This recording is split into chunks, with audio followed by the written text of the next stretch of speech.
Hello guys, আসসালামু আলাইকুম। আপনারা সবাই কেমন আছেন? আশা করি আপনারা ভালো আছেন। আলহামদুলিল্লাহ আমি ভালো আছি। গাইস, আপনারা নিশ্চয়ই মাছ, কলা পাতা এগুলো দেখে অবাক হচ্ছেন। গাইস, আপনারা অবাক হবেন না, আমি আপনাদের জন্য একটু ঝাঁকালাকা রেসিপির ব্লগ নিয়ে চলে আসলাম।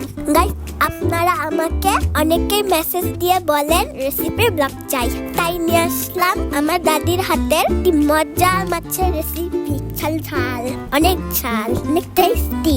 আপনারা এটা বাসায় বানিয়ে খাবেন অবশ্যই। গাইস, প্রথমে মাছের উপরে ছুঁড়ে মারা হলো লবণ, সাথে চলে গেল হলুদ এবং ভেরি ইম্পর্টেন্ট মরিচ বাটা, লাল মরিচ বাটা, সাথে চলে যাবে জিরা গুঁড়া। গাইস, এখানে দেওয়া হলো অনেকগুলো কাঁচা মরিচ, সাথে পেঁয়াজ কুচি। গাইস, সামান্য রান্নার তেল দিবেন, সামান্য পরিমাণ আদা রসুন পেস্ট, মরিচের পেস্ট।